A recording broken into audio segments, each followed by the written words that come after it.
kaya bang intindihin ng isang buong bansa sa loob lang ng, sabihin na nating ilang minuto? Parang imposible, di ba? Pero ito yung susubukan natin ngayon. Hindi natin titingnan ang buong kasaysayan, kundi isang araw lang. Isang araw na para bang salamin ng buong Pilipinas. Yung mga pangarap niya at, yung mga problema niya. So tara, silipin natin to. Okay, so setting natin, January 17, 2026. Anong meron? Well, ang gobyerno puno ng kumpiyansa. Ang bukang bibig nila? Big, bold reforms. Yan daw yung mga malalaki at matatapang na pagbabago para maakit ang mga investors para umarangkaga ang ekonomiya. Sounds good, right? Isang malinaw na vision para sa future. Pero habang nakatingin sila sa malayo, sa hinaharap, may nangyayari sa mismong harapan nila. At alam nyo, hindi ito ang kompletong kwento. May isang bagyo kasing humahagupit sa bansa. At hindi to metaphor ha. I mean literally, isang totoong bagyo. At itong bagyo na to, para siyang perpektong simbolo ng mas malaking unos na kinakaharap ng Pilipinas. At yan mismo ang puso ng pagsusuri natin ngayon. Yung walang katapusang banggaan ng ambisyon at, ng magulong realidad. Sige, simulan na natin. Unahin natin yung side ng ambisyon. Ano ba yung mga matatayog na pangarap na to? Ano ba yung mga plano ng gobyerno na inilalatag nila para sa lahat? At hindi to basta-basta ha? Para sa 2026, ang agenda nila. Una, yung big bold reforms para sa mga negosyante. Pangalawa, gumastos ng, get this, 250 billion pesos para sa infrastructure sa unang 3 buwan pa lang ng taon. Tapos, i-push yung ekonomiya para lumago ng 8% annually. Idagdag mo pa dyan yung paghahanda para i-host ang ASEAN Summit. At finally, papasukin na rin ang Starlink sa bansa. Ang laki ng pangarap, di ba? Okay, so yan yung ambisyon. Ngayon, punta naman tayo sa kabilang side ng barya. Ano naman yung mga humahadlang? Ano yung mga puwersang sumusubok sa mga pangarap na yan? At gaya ng sabi ko, may dalawang klase yan. Yung gawa ng kalikasan at yung gawa rin mismo ng tao. Dito, makikita nyo parang split screen, no? Sa isang banda, andyan yung mga natural na bagyo. Si Tropical Storm Ada, dahil sa kanya, 8,800 na biyahero ang na-stranded. Tapos lumabas pa yung data na 2025 daw ang pangatlong pinakamainit na taon on record at may lahar warnings pa sa MT Canlaon. Sa kabilang banda naman, yung mga bagyo sa politika. May mga bulong-bulungan ng impeachment laban sa presidente, nagprotesta na naman ng China, at may matinding awayan sa loob mismo ng isang malaking partido politikal. Sabay-sabay nangyayari yan lahat. At kung titingnan natin yung ekonomiya, ganun din yung kwento. Parang good news, bad news. May mga sinag ng pag-asa, pero kasunod agad, may mga madidilim na ulap. Unahin natin yung good news. Your remittances mula sa ating mga OFW lumago ng 3.2%. Ang katumbas niyan, $32.11 billion. Grabe, yan yung isa sa mga lifeblood ng ekonomiya natin, kaya napakalaking bagay niyan.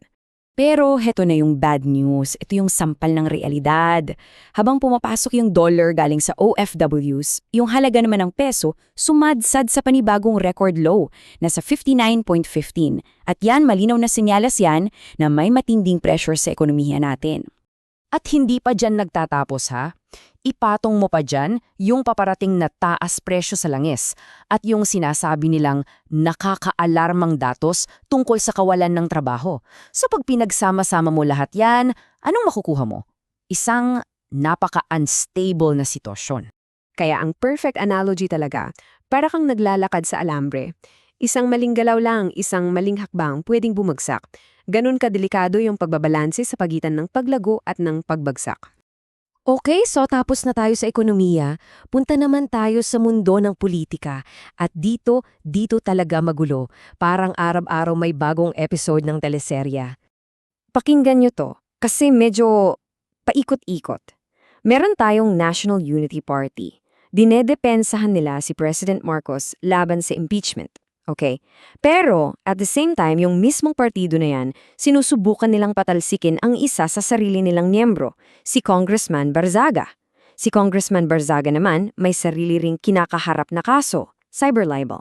At para kumpleto ang gulo, may 2 senador pa na inihandaan ng kaso ng plunder. Nakakalito, di ba? So anong epekto ng lahat ng awayang yan? Well, ito ang malupit. Yung mismong ahensya na dapat nagbabantay sa mga infrastructure projects laban sa korupsyon, hindi makagalaw, paralisado. Bakit? Kasi nawalan sila ng quorum. Walang sapat na tao para mag-operate. Imagine that. Okay, so lahat yan nangyayari sa itaas, sa ekonomiya, sa politika. Pero ang pinakaimportanting tanong, paano naman tayo mga ordinaryong Pilipino? Ano ang epekto nito sa pang-araw-araw nating buhay? At may magandang balita naman dito, may pangako ang gobyerno palalawakin daw nila yung National School Feeding Program. Ang ganda ng goal, di ba? Walang mag-aaral ng gutom. Isang konkretong plano na talagang makakatulong sa mga bata. Pero, heto na naman yung pero. Tingnan natin tong data sa public health. Sa mga bagong kaso ng tigdas, 73%, 73% ay galing sa mga hindi bakunado. Anong sinasabi nito? Na may magandang plano sa itaas, pero sa baba, sa ground level, may malaking problema sa execution. May disconnect. At hindi lang yan mabilis ang rundown pa ng ibang mga problema. Ayon sa isang pag-aaral, bumabagsak daw ang proficiency ng mga estudyante pagdating ng senior high. Dahil kay Bagyong Ada, may 2 konfirmadong nasawi at libu-libo ang nawalan ng bahay. Halos 98% ng mga kumpanya sa Pilipinas na hack o na target ng cyber breach. At yung mga pinaka-in-demand na trabaho, nasa admin at office support pa rin. Yan ang reality on the ground. So, okay, pag-ugnay-ugnay natin lahat ng to. Ambisyon, bagyo, ekonomiya, politika, pang-araw-araw na buhay. Ano ba talaga ang kwentong binubuo ng isang araw na to? Kung susumahin natin, ang kwento ng Pilipinas ay kwento ng 2 magkasalungat na bagay. Hindi lang to random na koleksyon ng balita, no? Ito'y isang pattern na paulit-ulit nating nakikita. Mga napakalaking pangarap para sa bukas na laging binabangga at hinahamon ng mga krisis na nangyayari ngayon. At dito natin iiwan ang lahat.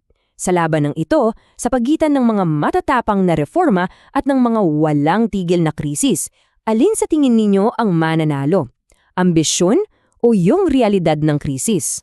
Alin ang siyang huhubog sa kinabukasan ng Pilipinas? Yan ang tanong na para sa inyong lahat.